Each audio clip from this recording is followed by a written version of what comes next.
Welcome to Ann and Dorian's Our Universal Force podcast, coming to you live from Crown Heights Radio in Brooklyn, New York. Now I'm actually recording. Oh. Can you tell me what you're about to tell me? What was it again that we're about to talk about? The first time you took me to a strip club. Oh, that's wonderful. Okay. I just got done with class. Hold on one second, please. Oh, technology. We in? I think we're in. All right. Yes, 1, 2. Oh, that's better. Yeah? You Maybe can hear it's everything? just me. Yeah, maybe it's just me being like silly. Well, whatever button you pushed was the one. Wasn't it? So, Ann, how are you? How am I? That's a big old question. Yeah, is it? We're sitting, we're talking. I'm with you. We're hydrating with some water. Yeah. Life is good. Life is good. I like that. So, welcome, everyone. Hi out there. I'm Dorian. And I'm Ann. Dorian and Ann, here for you, I should say, for the Our Universal Force podcast. Episode 2. That's right. Woo! Number 2. We are back. We're not, I wouldn't say we're fully immersed yet. We're not like, yes. We haven't made a habit yet, folks. Yes, we're still figuring this out to know how often and when to record, right. And cadence and life and all that. We talked last week about scheduling. And so one thing about that is you don't always stick to it because life happens. Life does happen. The randomness of life. And so we're here to you on a Monday. Monday after work. Woo! Monday after doing things all day that pay for us doing a podcast at night. Yep. Privilege.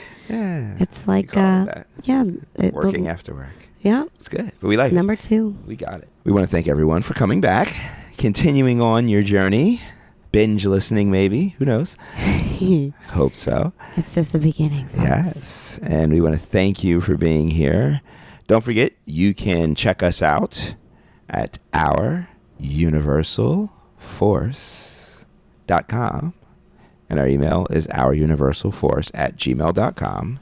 And you can also go to all of your favorite social media platforms and ping us at Our Universal Force, wherever you're at. Twitter, Instagram, Facebook, YouTube.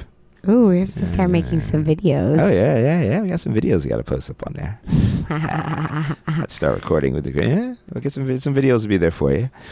Wherever else. If we're not somewhere, message us somewhere we are. Make sure we get on there for you. Episode 2. So what we're going to do is each week we're going to start out with a little bit of recap of what's happened since the last time you talked to us or listened to us and the last time we talked to each other for you. Mm-hmm. So, Ann, why don't you start us off? What's happened in our last week? Well, we got engaged. Ooh. Yes. Yes, my fiance. Yes. What happened at one of the more unexpected times? It was not at one of our dinners. No. When was the first dinner that you started to think, is this when I'm going to get engaged? Is this when he's going to propose? That was actually 2 weeks ago at Public. That was the first time you ever thought that? Yeah. Okay. And so it was unexpected this time because we were doing our Friday night gig at Bergen. Yeah. And we ordered a hamburger. And he comes back with the vibrator square. Yeah. And that's what, I don't know what they're called. Yeah. Thing. Yeah. And on top of it was a box. And because it was so unexpected, I was like, what is this? And I thought he was just handing me the vibrating box with something on top of it. And he gets down on his knee, and I'm like, what are you doing? And then I realized what's happening. And we figured out how that box opened up. Yes, the vibrating box had to open. No. Okay. Yeah, right. It was a vibrator. That would have also not. That would have been expected. That would have been expected more so. And it was this beautiful diamond ring. And I mean, I was like, you know the answer already. We've talked about this openly with my parents and with the children and our friends. And it's like, well, of course. I don't even know if I like responded immediately. I was just like, yeah, here we go. So, yeah. And then we were crying. You know, I was crying. I'm sure you were relieved it was done.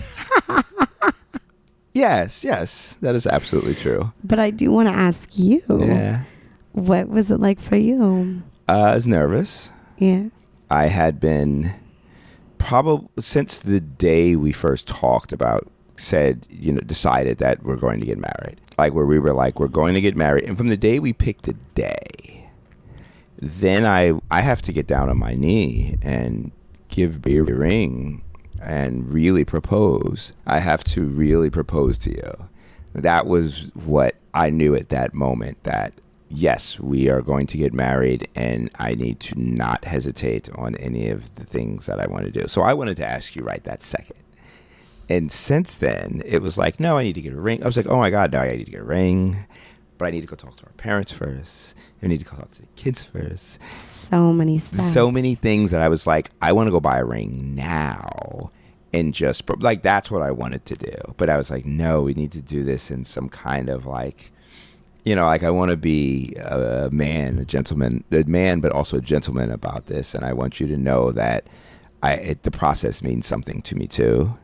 Like I want us to get married, but I want you to feel, I don't want to skip things just to rush through it, Well, the fact that you gave it so much thought and already have like a societal pressure to have to do it. But I didn't know what things meant something to you, and I didn't want to ask too many questions. I didn't want to, because I was asking a lot of questions to you. What do you like? What do you like? What do you like?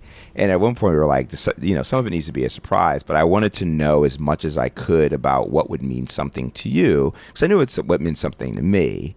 Talking to your parents, talking to the kids, those were things that are respectful, are going to draw us all closer together. You know what I mean? And let them know that we want to talk about this. We're happy. We're not hiding our relationship. We're sharing. We want them involved in it. And that's all important to me. So I was like, some things I knew, but I didn't know what meant something to you. I didn't know if it was what it was, horse-drawn carriages, and I didn't know either. Yeah. The first time, I guess what I thought would happen was it would be at like a restaurant or something. Right. Or a night where we're going out. Right. Somewhere romantic, which is like a normal Wednesday night date. So, I mean, I like that I didn't expect it. Right. I like that we talked about these plans before and it wasn't literally popping a question and, asking somewhat out of the blue. I like that we discussed this, the type of future we want to have together. Yes. And that we talked to our families beforehand. And I also like that it was unexpected in that we were doing the same, normal routine activity, because so often I go through life expecting things to be a particular way or painting this picture of how I think it should be. And when it's not that, it kind of shakes me up a bit. And I really have to it takes effort for me to accept the way things are. And there's a level of appreciation in accepting those moments. And so I think for me, it was also a learning experience. Because you wanted to have the feel of the romantic date that turned into the right. And that's exactly what that was exactly what I was thinking. I was like, we'll go on a trip or we'll go do this. And then when I started to think it, I was like, that's going to be the most cliche thing. Because we do, and not that, because we do that. We do it a lot of romantic dates. So then I was thinking, okay, well, it has to be a better date than what we normally do, or a better trip than what we normally do. Which is hard to do because we Right. travel to some of the most Right. exquisite places. Right. Well, and my thought was Wonderful, like fun going to be like places. on your birthday, like when we went for Vegas. Good idea to not do that. Then. Right. I did not want to do That's that. my birthday. That's my yeah. day. I didn't want to take exactly. But Exactly. Yeah. I wanted you to have your time. But that my initial thought was like on your birthday. And then I was like before your birthday. And I was like, no, I don't want to do it before your birthday either because I don't want to take away from your birthday. See how significant this is. It's like, and we've talked, we've talked about this. Like, it's so the way this is done. It's like this is just about us and our love and commitment to each other. Right. And it's I love the symbol of the ring and the tradition of that. Right. But all and all this thought and how it's going to be, and we do this a lot, Dorian, where we. Have our for our wedding, You can show me. we've discussed how we want it to be a ceremony in one of our spaces Right. that we already hang out in. So to have these these monumental moments in our history, the Ann and Dorian history, be in places that we frequent, have it be it's more close to home, it's more personal. So I almost prefer that to some like outrageous, romantic, exotic moment, which would also be memorable. But I prefer having this be integrated in our life, if you will, you know? Right. Yeah. I did, yes. But I also was thinking, what if we do something crazy, Like what? What I don't was know. what was option A? No, option A was going to be like to go on a trip. That was option A. And as we started planning our trips, I was like, well, all of our trips are going to be with people. I didn't want to necessarily plan a trip that involved people because our next few trips we're going to do. And so I was like, we'll just go on a separate trip. But then I was like, I'm going to be so weird about everything the whole time that it's going to feel terrible. Because I'm going to be weird, like knowing I'm planning something and I can't tell you what I'm planning because I'm really bad at that. We talk about everything. Yeah. And so I'll say this, and I knew that was going to be the case. And from the second I got the ring, I was so weird. When did you get the ring? I have to ask because, I did notice when you came home like a little bit later, some like a day from work. And then I was like, oh, he's really working late. And then another time, I guess that day, I just saw a lump in your pants. Well, that was the first day I legs. bought it, yes. Okay. That was the first day I brought it out the house with me. Where was it? It was in my drawer. At work? No, at home. Oh, my God. But I had to hide it. Like, there was too many How things. long was it in your drawer? Oh, not for very long. Like how long? Like a day or so. I wasn't going to pick it. Like, this is the thing. I was like, I can't keep it in the house, and I also don't want to leave it at work. It's only a matter of time before I'm putting our laundry away. Right, yeah, exactly. And so I just was like, I'll go get it when I'm ready to have it. Then I was thinking over this weekend, I was like, shit, I'm realizing that I didn't have many more days that we weren't planning things together. I was just like, shit, I'm going to fuck this up where I'm not going to get a chance to go get it. Right. Like, they're not going to be open when I decide to bring it home. So I need to bring it home and just do something with it and figure out where to put it at. And then I was like, okay, so I'll just bury it somewhere and I'll move it around. And then I realized that was an awful idea. And I was like, I'm just going to have to keep it with me. Oh, my God. The Easter egg. It was so dumb. I was just being so fucking weird. And it's like, I'm going to be like wanting to make plans, but then I'm going to want to get dressed up. Everything started coming into things that we just don't do. I was like, fuck, she's going to know right off the bat when I do something weird that this is what it is. because we talk about what we do all the time. Right.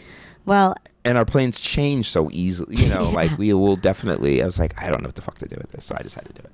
And then it was eating me alive having it on my pocket. Oh my God. Because I just wanted to do it every 5 seconds. And mind you, I was DJing while you had this in your DJ pocket. Bomb. I'm like throwing 33 or 8, I don't even know. Well, that's what I thought. I said, maybe I'll do it while DJing, while she's DJing. I'm so glad you didn't do and that. it seemed like a great idea. And then it was like, no, that's a horrible idea. I was like, I don't know if that's a great idea. But I don't know. Right. Either way, yes, at the end of the day, you are my future husband. Mm-hmm. I'm your future wife. Mm-hmm. We have a ring that shows our love and commitment to each other.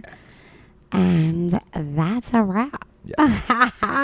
But I appreciate and hear what you went through.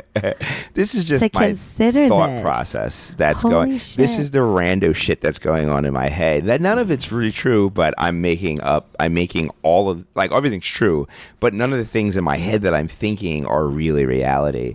It's just going through every scenario. And Absolutely. I'm so bad at this. Of course. If we have it ever like a surprise birthday party, I'm just gonna hire someone. I'm gonna say, this is what you should do. Don't tell me about it, and just somehow someone put this in our calendar and just make us go there. Because I'm never gonna be able to throw you a surprise. I'm gonna just ask you too many questions about what your preferences are, or I'm gonna weird out about it and do something dumb. Well, that's a testament to you wanting to satisfy me. Yeah, it's all the time. And you do, without question. Yes. Thank you. Do your thing. Oh, I know. But anyway, so that's that's all right. So we got engaged this weekend. We got engaged. Yay! It's exciting. So back to wedding planning. Back to apartment time, and then wedding planning. Mm-hmm. We'll bore you guys with a wedding planning stories. Not really that boring. It's interesting. If anybody's getting married and you have questions about the wedding planning process, message us. If you guys want to, or just want to talk about stuff with wedding planning, we enjoy it. It's tricky. We're still trying to figure out details ourselves. Got to find a place. So message us once we're successful in the process. Yes. Or if you have some ideas that would be great for us to learn. Thank you. Our universal force @gmail.com is the email address. Please feel free to email us or use any of your social medias. And we would love that. So we got engaged this weekend. Anything else? Anything else fun that's happened that we should let the audience know since then? We did a Boudoir photo shoot. Ooh, am I saying that right? Is Boudoir. Boudoir. Oh, I'm much nicer. Boudoir. And we dressed up. We did 2 looks. This is by Lucy LaRiot in Bed-Stuy, Brooklyn. Yeah. And this is my second time going to her. And we went as a couple now. Mm-hmm. And we had a couple different looks. And that was incredibly fun. What was your favorite part about that? What was my favorite part about it? And then I want to go back up after that. My favorite part about it was once we got comfortable and we were having fun in the photo shoot. I enjoyed being with you, but I also loved seeing the process of you picking out what outfits out of all the outfits that were available and the shoes and doing that. Like, I get to watch you get dressed with things we own and we shop together. But it was fun in that setting, and having someone there who does this as for a living work with in balance. It was very cool to see the process and get some ideas also on things that you like for my shopping, my own personal enjoyment of shopping for you. Shopping with you. So that was really nice. Watch me get styled. Yeah, but it was fun. It was fun getting to have fun with the photographer. Oh, it was a blast going through all of her clothing. It was amazing lingerie and dress selection, heels. She did all my makeup. Right. Let's back up for 1 second. For those of you who don't know what a boudoir photo shoot is, let's explain what that is. You want to explain? Or you want me to? You explain. You can say it better than me. Not really. So a boudoir, now I'm specifically trying to enunciate it, not knowing if it's right. Photo shoot is generally a either single or couple or multiple person, sometimes sexy, sometimes nude photo shoot. A lot of times it's not nude or it's like partially, but it's something that's generally people get it for themselves, or they'll get it as a gift for their partner or something to put up in the house, or generally it's mostly women from what I can see that will book boudoir photo shoots. Gives them a little bit of empowerment, something to dress up and be sexy. And a lot of times it's pinup style, or it could be gothic, or it could be fetish, or it could be, any of your fancy, any of your like fantasy looks that you would see, something like that. But very well done, generally, usually very tasteful. And they do couples ones. That's a boudoir photo shoot. And now go ahead and tell us about when you did it the first time. So I was just looking up online what the definition was. Oh, okay. This is from weddinglovely.com. Are you on Google? Yeah. Oh. Hi, Google. Hi. We will ask you questions if we don't know. All the time. All the time. A boudoir session is, I said it wrong again. A boudoir session is a photography session where you wear sexy outfits, lingerie, dresses, or even go scantily clad and get your photographs taken. So I did that. There you go. Yes. I did that before. I did that 2 years ago. And I lived nearby her older studio in Williamsburg and saw photos. She was on the ground floor. She had photos, like cute pinup photos. And I just kept walking by on my commute and thought, I love to do this. For my birthday, I scheduled a shoot, got all made up, had some photos taken, and yeah, it was cool. It was a cool setup. We did 2 different looks, and I got 4 different photos, and one of which was more like Instagram friendly, and then the others, which were a bit more sexy. But we'll just say I haven't shown everyone. Have I seen them all? I've seen them all. Right? Yeah. Of course. That's probably showing off to you. Your first dating. Check me out. Ooh, yes, baby. Sexy. Yeah, it was a great time. So shout out to Lucy Lariat, Brooklyn. And I think does she travel into this too? Or? I don't know. No, it's a good question. But she has calendars, great photos, lots of great photos. If you go to her website, is it Lucy Lariat? That's her name. Lucy. No, there's an Instagram. There's an Instagram. But she has a website. Yeah, she has definitely a website. And you can look at all the packages and photos. And she does a great job. She's a wonderful closet. Couples, singles or more. Lucy Lariat, LARIOT.com. Okay, perfect. Great job. She has all the clothes. She does your hair and makeup, which is awesome. Great closet. Plenty of shoes, plenty of outfits, all different types, period specific, meaning like 20s or 50s or, whatever it is. And then some more sexy, vintage. A lot of vintage, mostly vintage. People don't dress like. Well, yeah, it is, but that's super expensive lingerie to have. Lingerie is different. Yeah, lingerie is different. I was thinking fashion, ball gowny or anything like that. That's probably different. Yeah, different. Yeah. Anyway, so we had, that was awesome. It was a good time. Can't wait. Mm-hmm. We will put some of the pictures up there on the website. So our website, our universalforce.com. Yes. Anything else? Anything else memorable that they would be interesting for our audience to know from this weekend? Well, got our tickets to Miami. Oh yeah, we're going to Miami.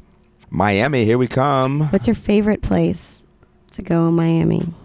2 favorites are Coyo Taco, sitting in the back of there, listening to some great music. It's a great space. Tell us a story about when you went there. One trip to Miami, I went there twice in the same weekend, which is rare for me. Well, not rare for me, but I went there on a Friday and a Saturday night, and I had a ball both nights. DJs were 2 different DJs, different style of DJing, great music. One night I got there kind of late. I probably got there like 1.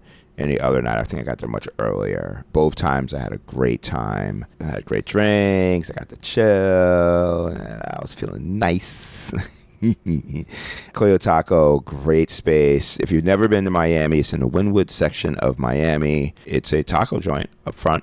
walk through the taco space. There's a line out the door for the taco space, but you walk right past the line, go get your ID checked and all that by security, and you go past the bathrooms, and there's a club. Great music, great bar staff, great dancing, perfect venue. Some of the best music I've heard out while in Miami, by far, especially to dance to. I mean, you got great house DJs, you got great hip-hop artists, great hip-hop DJs and stuff, but they, really great DJs are there. Not a huge place, so you're not talking thousands of people. You're talking a small place that's intimate, good vibes. Everyone's good vibes, so. See you in July. Yeah, we'll be there July. My other favorite place is probably 11, just because it's just such a shit show. 11, shout out to 11. I love coming to you. What happens at 11? What happens at 11? 11 is a 24-hour, 7-day-a-week nightclub / adult entertainment, or adult gentlemen's club. I don't know what you want to call it. It's a nightclub experience so where fun. It's a club, like a straight up club, but it's a strip club or a gentleman's club or whatever you want to call a strip club. And it's open 24/7. And as clubs and bars and restaurants start to empty out at 1 o'clock, 2 o'clock, 3 o'clock, 4 o'clock a.m., that's when they get popping and come. You show up there at 4. Yeah, when did we get there? We got there like 3, 2:30 maybe, 3, something like that, and 3:30 maybe later. And it's just on all the time. And you walk out there at 6 a.m., 7 a.m. They have a rooftop during the daytime. I mean, it's great. It's a huge place. There's lap dances. There's center stage. They'll have performers, multiple bars, private rooms, VIP rooms. Whatever you would expect to get out of a Miami strip club. We walked in and Nelly was performing a live set. Yeah. Yeah. And no one said anything. We sat in line. We were waiting in line for 5 minutes to get in. Because they're checking IDs and everybody's paying at the door. And we walk in and Nelly's playing. And we're like, oh, it's Nelly. We're like, all right, party. And then we didn't realize Nelly was performing. Yeah, the sound was good. We heard these songs. Honestly, I didn't know Nelly was still doing his thing. That was a long time. When did that album? What album was that? 90-something, 2000-something? I think it was 2000. Must have been early 2000s. Yeah. Which album, though? Oh, the one he performed. There were most of the songs that were there. What Yeah. was that? Country Grammar. Yeah. So he played what did we hear? We heard Ride With Me. We heard, did he do Country Grammar when we were there? Did we hear Country Grammar? He might have did Country Grammar. Down, baby. Did he do Country Grammar? Did we hear it? Or because we came in the middle of the set. So we probably only got 4 songs, maybe 3 to 4 songs, but it was great. The club was going nuts. It was huge, so big fun. space. He's in the middle. So I guess wherever the poles are, there's usually 2 poles or it's like a center stage or whatever. I mean, he was right there, giant sea of people around him and a circle around him. It was great time, good performance. We did not. The day we landed, we had landed 9 o'clock at night, whatever. Went straight to dinner. Fontainebleau was out. Yeah. Ship Steakhouse. Yes. So good. Yeah. And we went over there. Went to another bar before that. Went to the one that Max had suggested when these guys came over. Yeah. Her friend had suggested it. We were like, yes. What was the name of that bar? Some bar. It was a bar he asked us if we had went to the week before. And it was Rando, the place that we just walked into. Before we went to go into 11, and it was a long line or some shit like that. Yeah. And we were just we're not waiting in that line. And so we just went to the come back at 4 a.m. Yeah, because it was 2:30. It was we'll come back in 3 hours.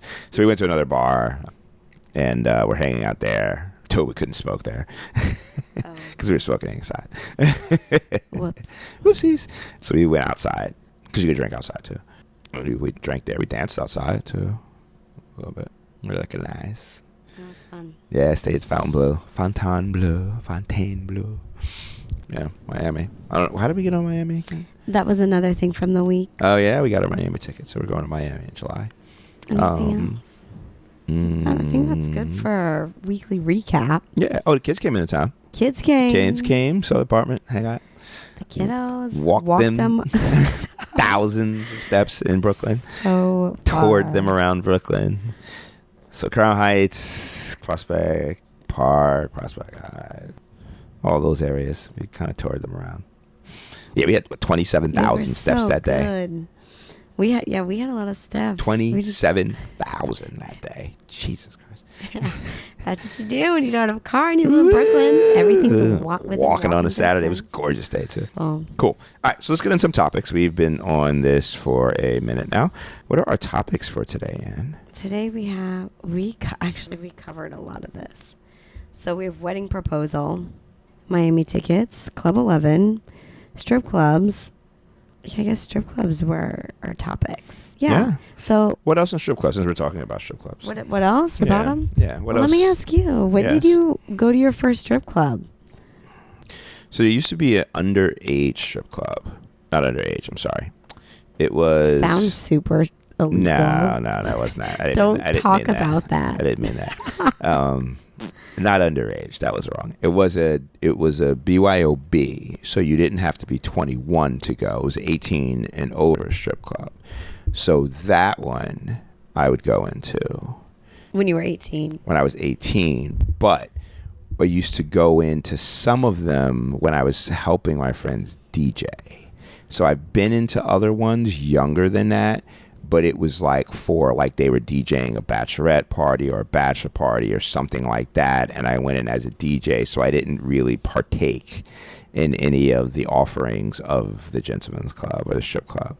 I just got to go in earlier. But by 18, because they would ID hard. So would you see them warm up? No, it was still there. I mean, when I was just in the DJ booth. So I would talk to them when they came in, and they would. And when we say them, we mean the dancers. Dancers, yeah. I talked to dancers and stuff like that. I didn't go to the bar and do anything, but which I could have. I don't know why I didn't. I was young, and I didn't understand bars the correct way when I was young. I would just, I would go to bars because there were bars that I could get into, but I didn't have good bar etiquette. So I assumed if I snuck, my mindset was that if I snuck into a bar, I could just order drinks. But if I was working and DJing, I didn't try to act like I wasn't of age when I was working. You know what I'm saying? I just was like, this is what I am because we're working. So I didn't try to do things that would fuck up the DJ side of it. Well, but if I had to just snuck into the strip club and snuck in somewhere, I would have went straight to the bar and got a drink. So I didn't understand. I didn't understand the etiquette of that. Once I was there, I was employed. I didn't really give a fuck. When was your first time? My first time was in Queens. Okay. 3 years ago. Oh, okay. Nice. Yeah. Nice. Yeah. Went there for Queens. You remember which place? What we thought was going to be a Nas performance. Oh, okay. And we got there at 11 o'clock, and the place was still warming up. They weren't quite open. So we ended up getting there about midnight, and I think it was on a Thursday night. Mm-hmm. So a lot of us had to work in the morning, and we ended up hanging out there for about 3 hours. Mm-hmm.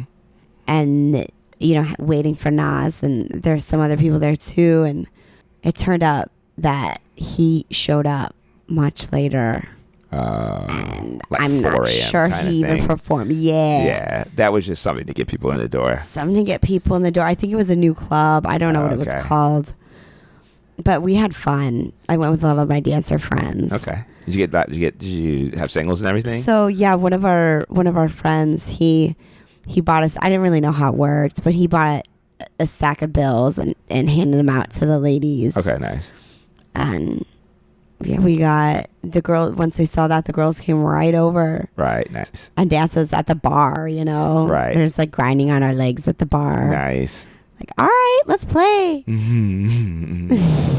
I think I got down on the ground on our girl who's upside down twerking. I'm like, nice. Yeah, let's dance. Yeah, exactly. Oh, nice. Okay, that's fun. You remember which club it was or no?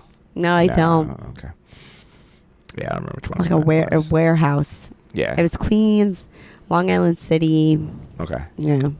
Gallagher's 2000. Yeah, New York has a couple of strip clubs. Couple, yeah. A lot of them. But a couple that stand out. Which one? We like Hoops. I like the one right next door. Rick's. Cabaret's good. We like... Which one do I like? Which one do we Sapphire. like? Sapphire, yeah. It's good, the one up Midtown.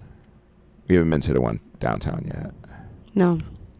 Those are the ones that I stand out. And Scores is good. So this is my first time going to strip clubs with a now fiance, but at the time boyfriend. And I wasn't really sure how it was going to be, because my initial thought for strip clubs was like, girls, like, don't exploit yourselves like that. That was what I thought it was about. And I really realized, like, okay, that's just, I think, my own insecurity of not letting myself go a bit. And after going to a strip club, I realized, okay, like, this is their job, and it's a choice. You know, for some, it's a choice. Right. I'm not completely sure on, like, you know, what goes on. I haven't ever interviewed a stripper or had a friend. Well, that's not true, actually. I've got friends who have stripped and who are strippers. But it's a job, and sex is definitely an industry. That's it. I really realized that from being there. And I think your interaction was, you know, respectful with them, and that you would have conversations, talk to them before they want to get up on you, or they are while they're talking with you. And yeah, I know that you enjoy it. I know you like seeing me talk to the girls and give them money and get dances. Yeah, hell yeah. I like you getting dances. That's fun. Yeah. I love their interaction. I love seeing, I mean, it's a turn on, number one, you know, but it's also interesting. I like the interaction and to see watching you interact with people in different scenarios is very interesting, you know. Yeah. It's interesting. I like seeing how we do it. Yeah. We were talking about that the other day, how we interact differently with people. And, you know, there's a moment of jealousy that I've experienced, and where I see you interact differently with somebody. And it's like, wait a sec, I want that. I want, you know, maybe he's being like really excited and smiling and, you know, like affectionate. And it's like, no, that's mine. But, you know, at the end of the day, it's like, well, I want this man to be happy because we're living together, and your happiness is vital for our happiness, and good for this other person receiving you. I can be the same way. And that rolls over into the strip clubs, because when we've gone in the past, there have been girls who give you like attention, and I mean, it's a woman with who's completely exposed, which is attractive, but it's also like, yeah, props to you. Here you are. So reacting to them. It's an interesting dynamic, the experience. We've only been to one men's strip club together. And that was your first time going to one, right? You said? To men's strip club, yes. Yes. And we're in a banquet hall room, and there's a stage and a stage performance, which I thought was really cute. They had little acts they put on. Yes. And then I was like grabbed by one, and he like held me and was like super aggressive. Oh, for your lap dance? The girls. So you got a lap dance. Well, I was kind of like, is this okay? Well, sure. This man just has me around him. And what was your thought on that? I knew that's what the men's lap dance was like. I've seen the men's gentlemen's club before. I guess women rub their breasts on your face. Yeah, I've DJ'd for this. They're shoving their cock in your body. It's very simple. Here's a question. So you didn't like that type of lap dance at all? No. And I never asked this before. I've never asked this question to women about, do they like, because men, almost all men who like going to a female gentleman's club or a female strip club, not talking about men that are going to a men's strip club, but for when women are giving men a lap dance, it's pretty much the same style. almost every man I've ever talked to loves it. You know, they love that style of lap dance. But I never asked women. That's how 95% of the men's lap dance are for girls. So I never asked like women, do they enjoy that, or who, like, why is that the style of lap dance they give? You know? So you're asking, like, I know your opinion on that you didn't enjoy it, but I'm wondering overall, like, why is that the kind of lap dance that they give? Because it's pretty much always the same way. The women's lap dances. Yeah. And the men's lap dances. The men's lap dance is for the women. Well, I guess, I really don't know. But you like the stage one, though, right? I like the stage performance. I thought that's cute.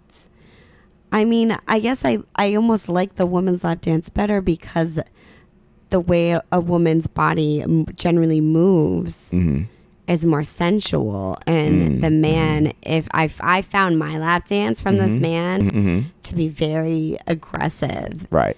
It's like, I mean, that's just me though too. Like with sex, like I have got to be warmed up, you know? And so to be just like, you know, somebody just puts themselves right in, it's like, that's too much. Right.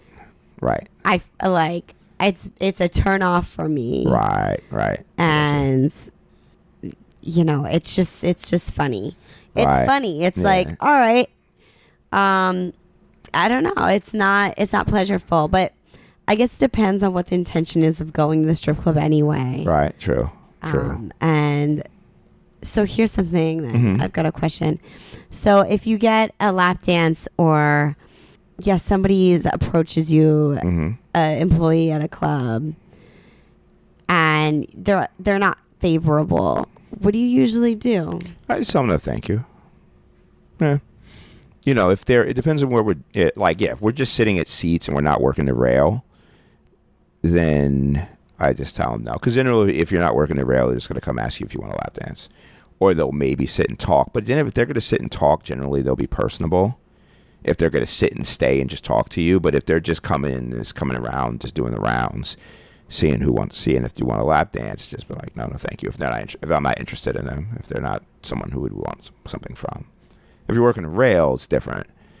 Because then you know, just out of rail rules or courtesy, you tip at the rail. So the rail, if anyone who doesn't go, the rail is the area right at the edge of the stage where people can sit for the dancer. That's the main dancer that's performing. So general rules are you tip for each song. Think about a band. When you go listen to a band play, and some bands you tip for every song. You buy one drink for every set or something like that. Same rules apply. So you tip for every song. You know, they're up there working. So it doesn't matter if I like them or not like them. I'll tip more for someone who I think is doing a great job, or I think is beautiful, or, you know, sexy, or whatever it is, or interacts, or whatever. But if it's just somebody who's up there, they don't look like they're interested, or I'm not a fan of what they look like, or whatever it is, then we still tip, but I just won't tip as much. Yeah. When they come around, it's like, no, you know, somebody.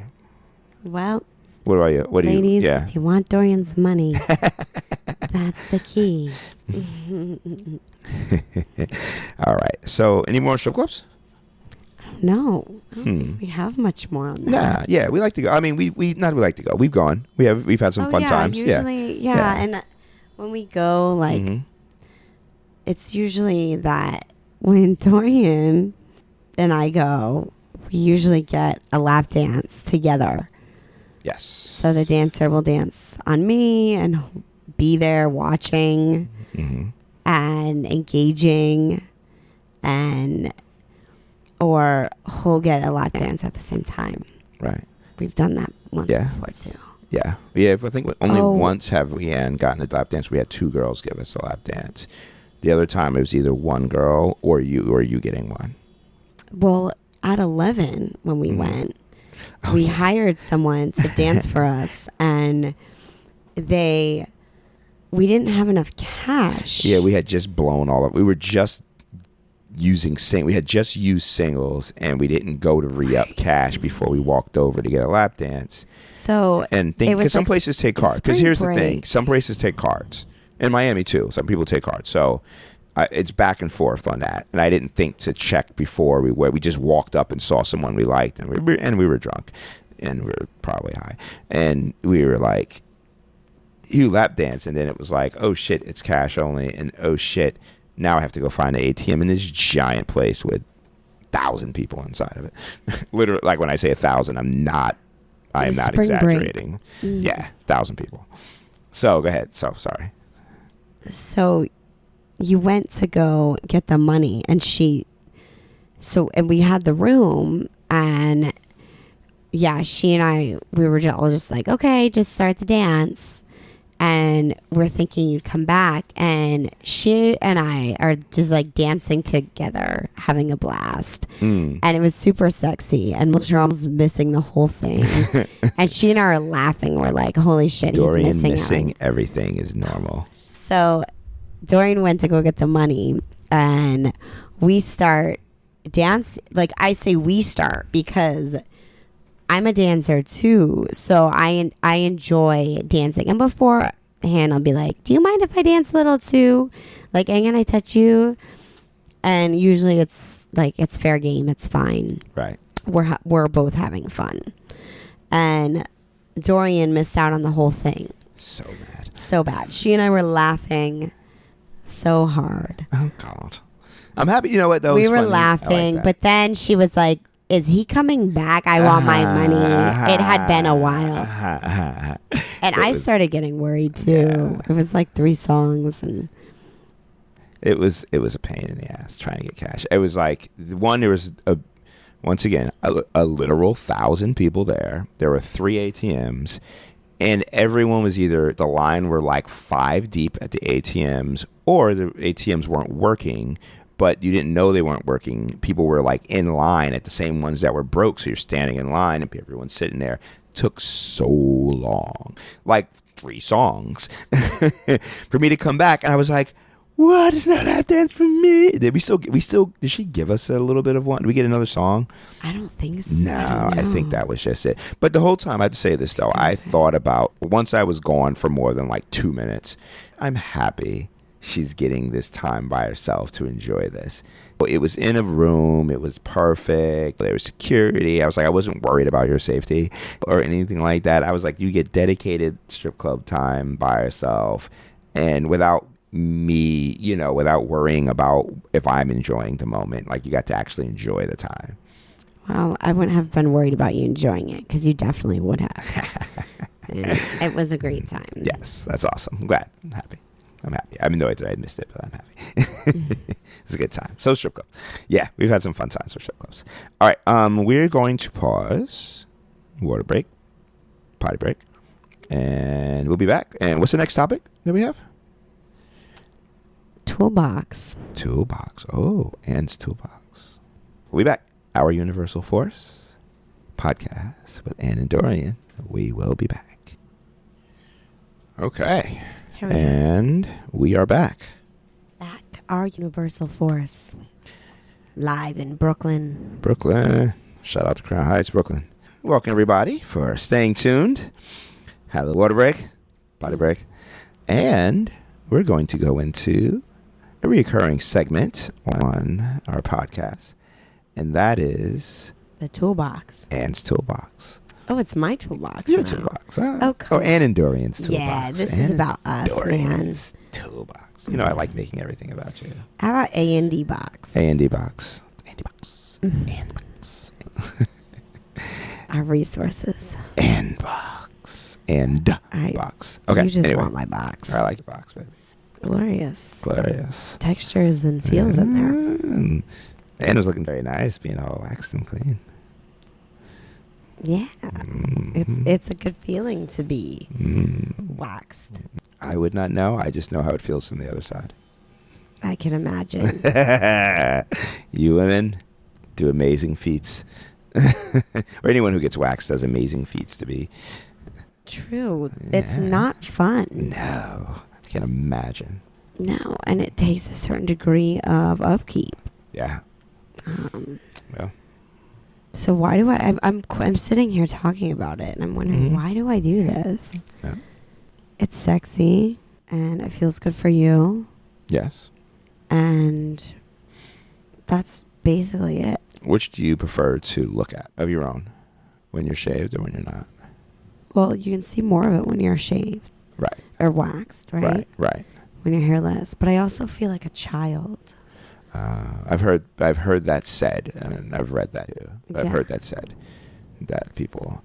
I don't know when I shave, because I do shave. I try to trim clean. I just don't go the waxing part, but I trim it all the way down. Yes, you do. And I don't know if I ever feel like a kid. I don't remember what my cock looks like as a well, kid, your quite cock honestly. Probably didn't look like that. Right, but I don't remember what it looked like with hair. And, I just don't remember that. No. Well, I'm going to style it out. Yeah? I'm going to keep it sexy and styled. So, more news on that next time. In the next 4 weeks. Okay. Yes. Okay. I don't know how we got into shaved. It was the whole talking about box. Box, yes. And box. And toolkit. And A&D's to box. Right. Yes. So, here's the toolbox. And really, this is just intended to give you listeners some resources and tools to strengthen your relationships. So, our first one here is social media breaks. So, what about that, Dorian? Social media breaks. Social media breaks are taking time away from being obsessed with social media, as many of us are. And not just being obsessed. Bent thumbs. But yeah, it's taking bent thumbs. Still, yeah, the amount we use our thumbs are still, we text and everything else. So, but just sitting and being so engaged and involved in what people are posting on social media, whether it's pictures on Instagram or Facebook or wherever you're at, doing Twitter or whatever you're doing. We use our phones for everything. We use our phones for Uber. We use our phones for ordering food. We use our phones for calculator. We use our phones for banking. We use our phones for paying bills. We use our phones for communicating with everyone, for work. We do. So I don't want to be on there also in my free time, just sitting there looking at it just to see what's going on. Just to develop bone spurs in your neck. Yeah, I don't need that. Like, if I have to be on it for things, sure. Listen to music on it, but then I could put it away and put it in my pocket and keep it moving. I like to take social media breaks. One, because I get annoyed with what I'm looking at and how I'm wasting my time when I feel like it's time wasting. And, a lot of it's garbage, or it's 1,000 people, million people posting the same things.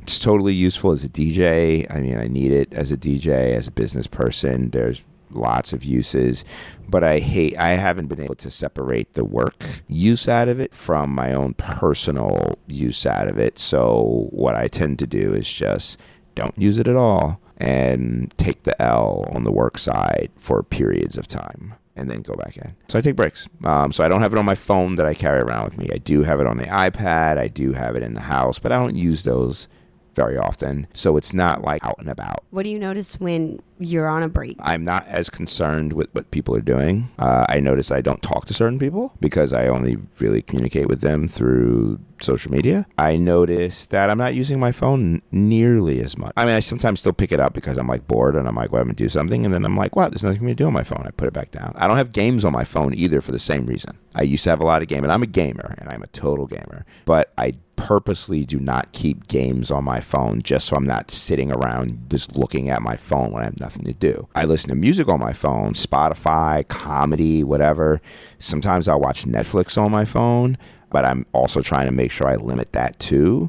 I just don't want to necessarily just be stuck on my phone looking at my phone. But I love texting. I love taking pictures with it. There's a lot. I use it for emails, I use it for work and everything like that. But just the social media aspect, just after a while, I'm like, I need a break from it. So I don't hear bad news. It's great. Because I don't watch the news at all. I see the news because in the day-to-day world that we live in, the news is posted on all kinds of screens and places everywhere. I don't read newspapers. So if I'm not on social media, I actually don't really hear news. It may pop up in emails, it might pop up in weird things, but I love it because I don't hear not just the news, I don't hear everyone's opinions about the news. Yeah. which is great. I don't have to listen to people's opinions about what's going on unless I ask someone in a conversation, in live conversation, an opinion. I really don't hear it. It's wonderful. It's great. More information. Yeah, don't need it. Don't need it. It's great. A lot of the redundant stories. Yeah, truth. So that's my opinion, historian's opinion on, in third person, and on social media breaks. What do you think about social media breaks, Anne? Well, I use social media more pertinently through dance and work. So I've used it to showcase my skills. I started using it a bit, I use it a little bit personally too. I've shared us on social media and family trips or travel, but I've started to do that less because I'm somebody who was off of Facebook for a really long time, and Instagram. I think I just got on Instagram like maybe 3 years ago. So I just always felt like I wanted to spend more time in human-to-human interactions. So for that reason, I wasn't on it, and I definitely feel that type of connection is more solid without it. But I will also say that because it's such an obsession, some relationships are really based off of that, so just social media. And I realize that those friendships are much more superficial. So, and that's the type of friendship I'm not interested in having. So I feel like having this break has me really see who my true friends are. And I'm fine with that. I'm not as in the loop as far as what other people are doing or what events might be happening. So I might not, I guess, I don't know, that doesn't really though change my social involvement as far as, going out goes, but I'm not as engaged with the community. And I guess that's the thing, that I don't think taking a break from social media is necessarily bad or good. I think it just depends on your intention and what you want to accomplish with it. Right.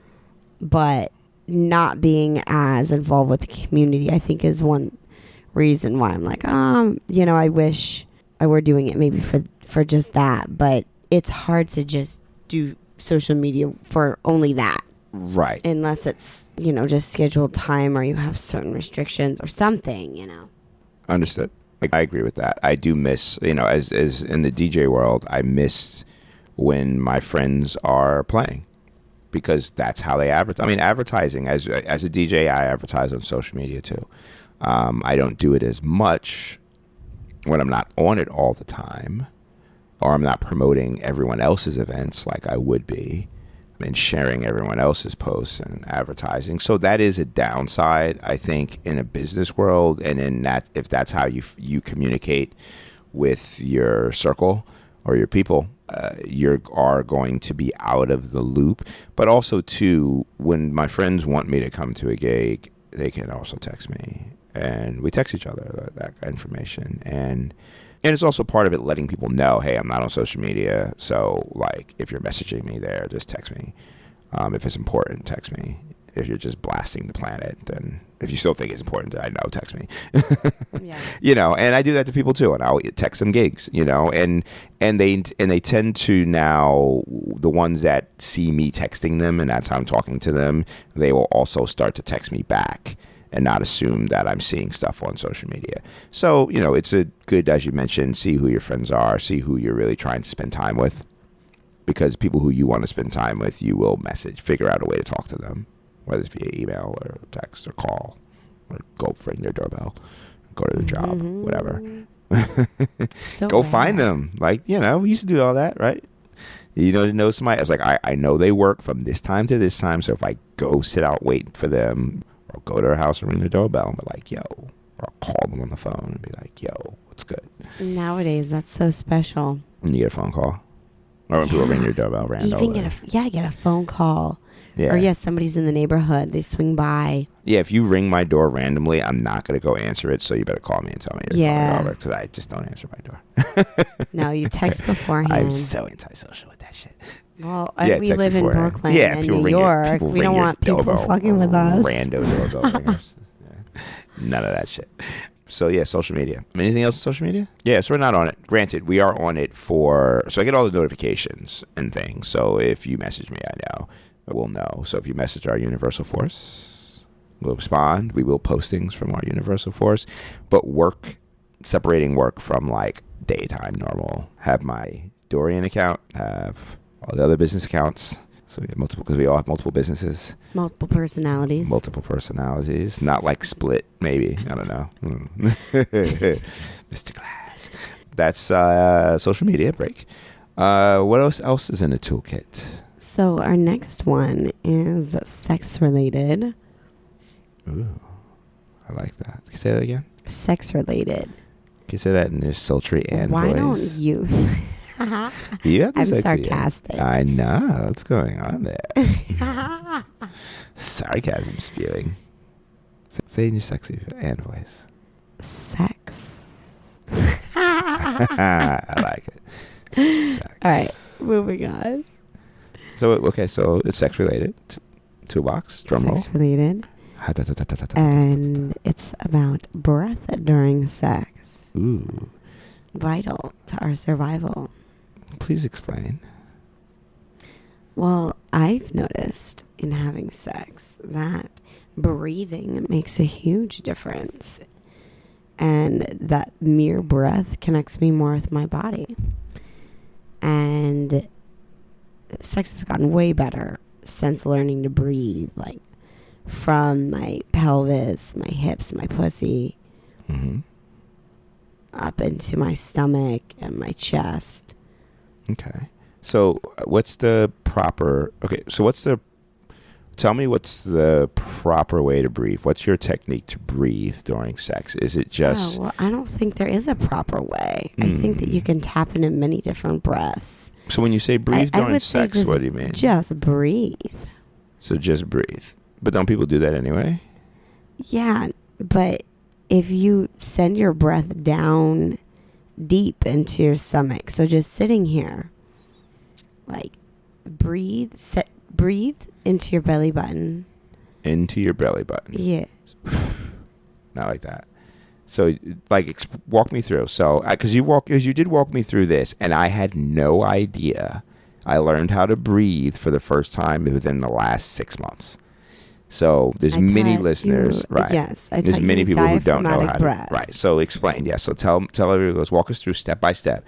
So all the listeners who are sitting there listening to this podcast in their car or on their iPhone or whether at the gym or at work or whatever they're doing, they can practice this right now with us. So we're all going to breathe. So give us a step by step guide. So sit tall. Right. Okay. So tall sitting. Your ears are over your shoulders and your shoulders are over your hips. Okay. Yeah, got it. And Adjusting you're going to actually you can place one hand right below your ribs. Okay, right below my ribs. That's your diaphragm. Right. And then your other hand lower than that on your stomach. That's right below my ribs on my stomach. Okay, got it. You just grew like 4 inches. Yeah. Yeah. Wow, because I was hunched over sitting in the chair. I did too. Yeah, see? Yeah. So you're going to inhale into the hand just below your ribs. Okay. And you want to think about your diaphragm there, which is a tube that wraps from the front of your ribs all the way to your back. So the diaphragm is a tube that wraps from the front of your ribs all the way to your back. It's a muscle. Muscle. Okay. So it goes around your left side or your right side? The whole thing, 360. Whole thing. Oh, 360. Oh, I didn't know that. So you breathe into it. Inhale. So you inhale and fill it with air. You fill that tube around your belly right below your ribs. You fill it with air. So you breathe in. And then you exhale. You want to deflate the diaphragm. So you feel the hand get closer to your back. And then your lower hand on your belly button pulls in. When you're breathing out. Yeah, when you exhale. So when you inhale, you fill that tube up. So you're inhaling into the hand closest to your ribs. Right? Inhale. Okay. 3, 2, 1, and then exhale, draw in. Oh, so you're forcibly pulling it in. If you're doing more of an exercise, or you Okay. have resistance, like your leg is at an angle and you're tapping your heel down.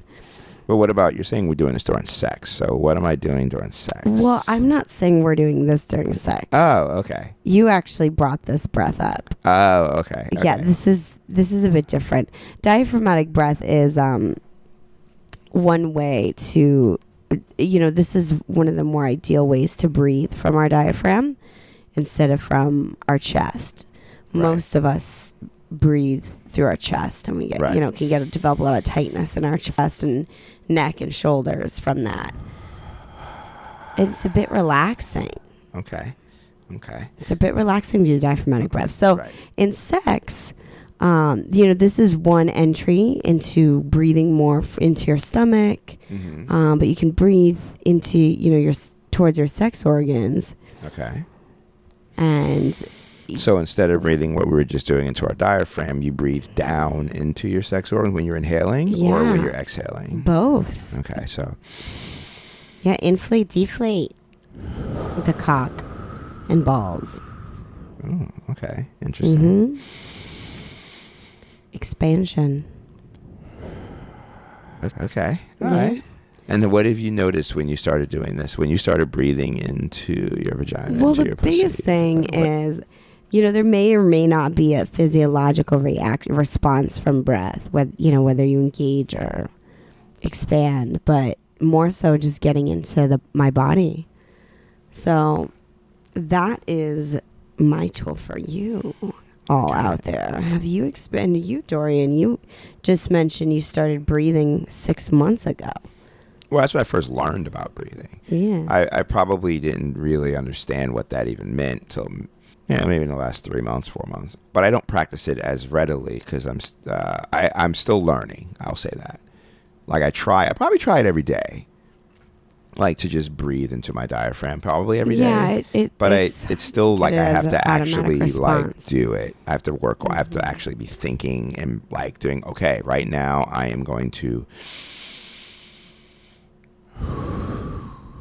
And then, like, as many times as I feel like I do that, but it doesnn't come natural. Yeah, yet. we don't walk around breathing like that. I'm not sure a lot of people do, and that's not, that wouldn't be like the normal thing to do. But those moments of consciousness do make a difference Mm-hmm.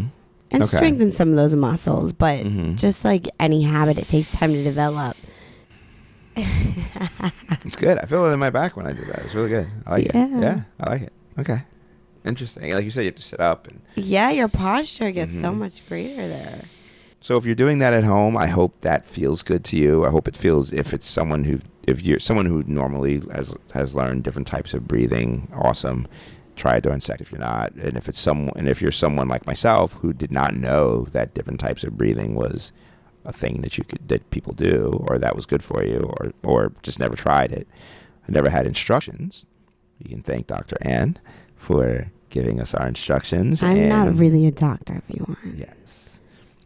But she is definitely more trained than I'm a personal trainer, most of us. medical exercise specialist. Yes. What about you in sex with breath?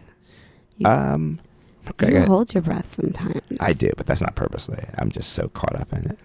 Caught up in you. I just choke him out. Yeah. That's exactly. I just can't breathe.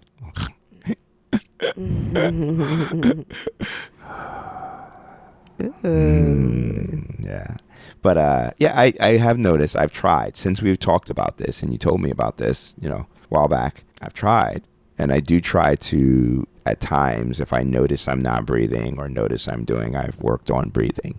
And I do notice it does do the relax. I was breathing more into my diaphragm more recently, not thinking about breathing into my dick or into my cock and balls and ass and getting all of that worked in. But You have a dick and a cock? I Just don't tell anyone. Special type of person. kidding. Yeah. Wait, I think I know what you're talking Yeah. about. But I haven't done that. I haven't been thinking that. I forgot I was actually breathing into my diaphragm. So this was helpful for me too. But when I have done it, what I have noticed is that it relaxes me in a way. And if I can get it right, it actually helps me to not waste as much energy or to breathe. And maybe I'm not breathing. It changes the pace. It changes the way my body feels. And I know that if I get my breathing really nice, that my body will feel very, not just only focused on my cock, but focused, like my whole body is doing something also, which obviously it is during sex too, but there's just a different physiological response. But I don't always get the breathing right, and sometimes I don't want to focus so much on the breathing that I'm not focused on what we're doing, what's happening. But getting your exercise in during sex. Yeah, but I would like to have that breathing become natural at times so that I can reap the benefits of it while not having to focus so much on doing it. Well, I feel like during sex, your mind is on so many things. True. And very true. We're thinking about each other. We're thinking about our sensation and our immediate sensation.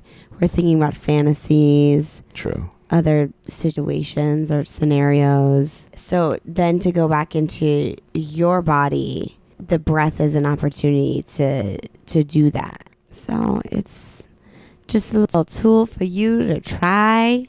Interesting. Okay. You add fantasies to the list. Okay. Yeah, I like that. Oh, no, we can do whatever, but it's going in right now. Okay. Fantasies. What's your fantasy? Mine? Mm-hmm. I have a lot of fantasies. Yeah. Honestly. Yeah, I do. What are you thinking about right now? Now I'm thinking about which one would I want to talk about on the mic right now.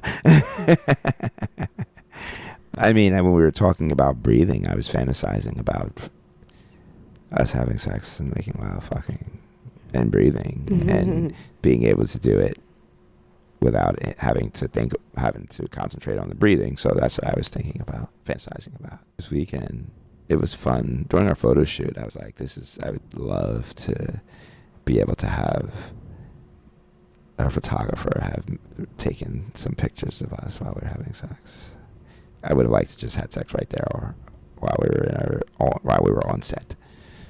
Wow, yeah. Kinky. Yeah, it would have been fun. I mean, there was whips and things. I guess there was all kinds of things there. There's bondage there.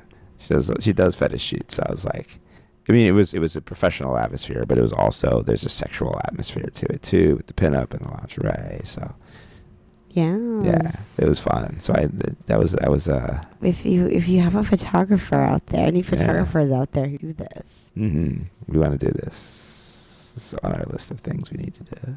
We'll see. We'll screen you. Yeah, we'll screen you. Exactly. Yeah. We want reviews first. OurUniversalForce@gmail.com. Messages. We will take any suggestions and thanks for sharing. vet them out. Yeah. Yeah. What about you? What's your fantasy? What's my fantasy? Yeah, what's a fantasy right now? I've taking off our clothes and lying in bed. Remember, it's Monday night. That's my fantasy right now. Okay.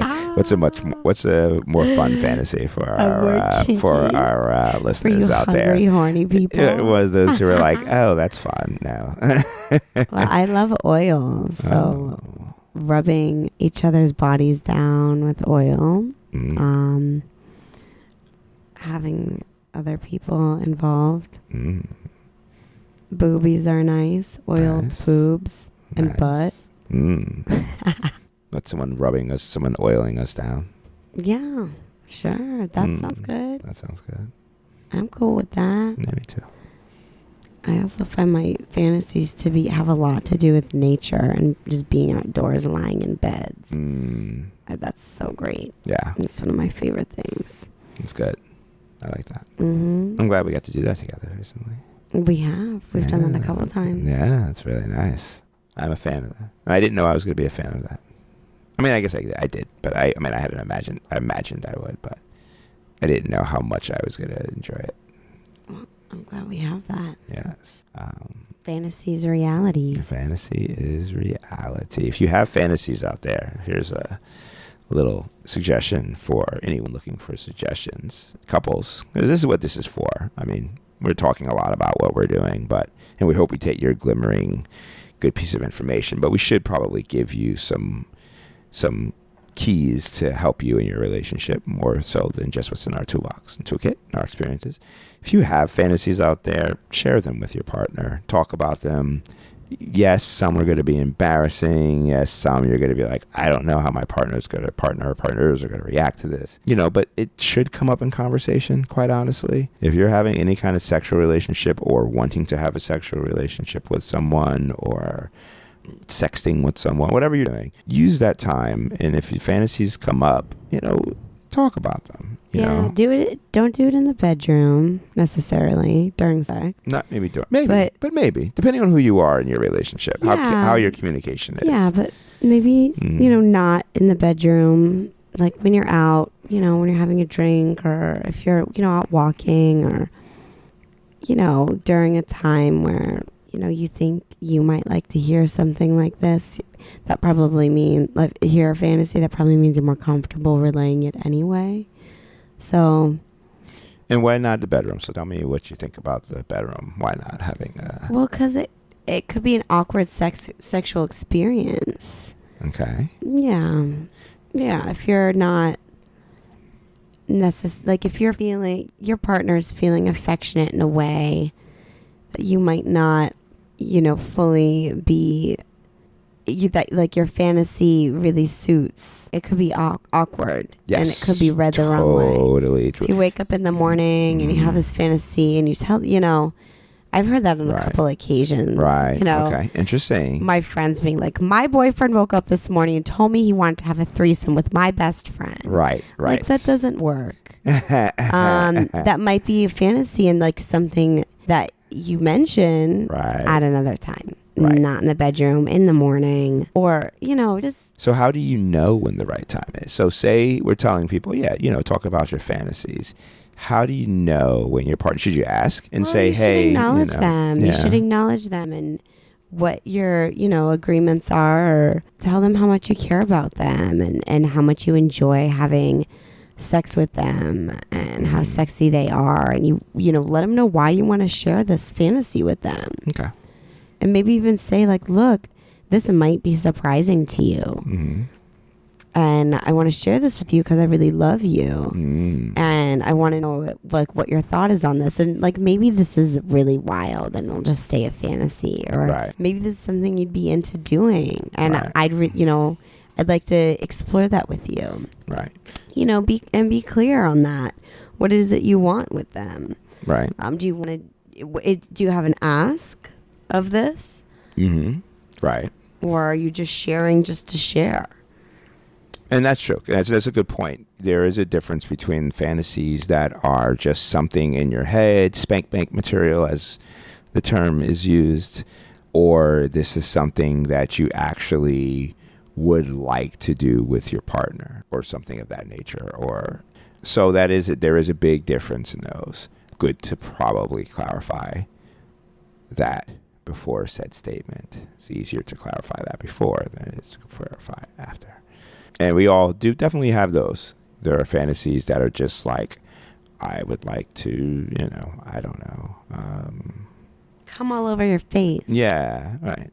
That can be either or. At least in my book. But yes, I understand. Yes. And you just make sure you gauge the situation, gauge your partner or whoever it is that you're having this conversation with. And, it's in your best interest if you're the one who would like to share.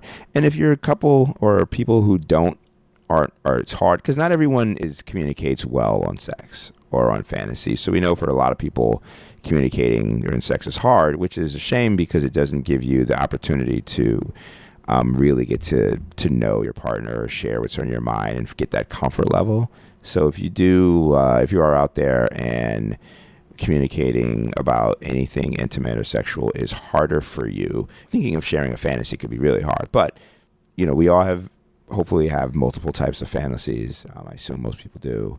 And so, maybe it's something that's easier to talk about or something that has came up between you and whoever this is that you're talking with, and, go with the easier ones. Get used to communicating. Get used to, saying, words if you don't talk dirty to each other. Maybe that's a hard thing to do also, of sharing something and being descriptive if you want to be descriptive. Or maybe it's just easy and light. So it varies.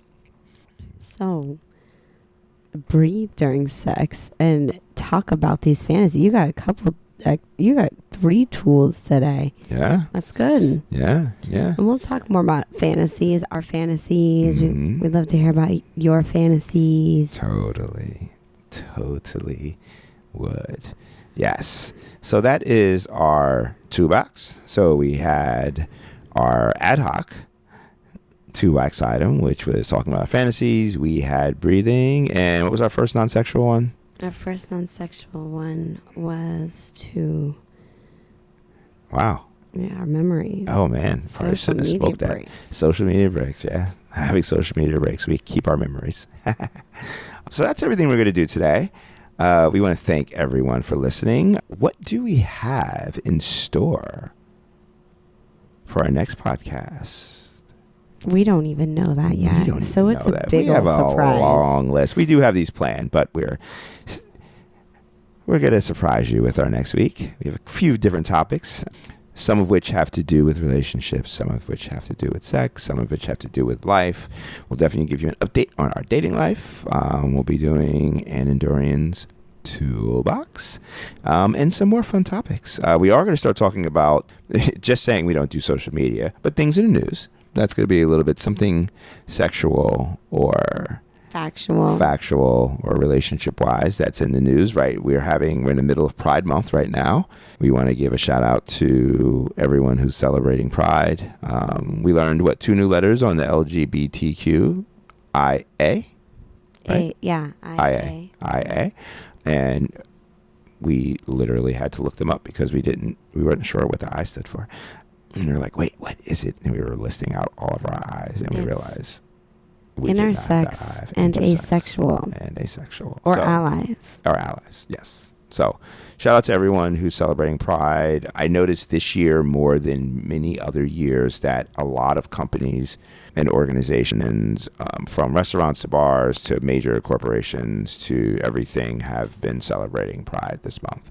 And I love it. I am commending everyone. I hope it's more than just for advertising purposes, but I applaud everyone. And there's been things going on every weekend, which is great.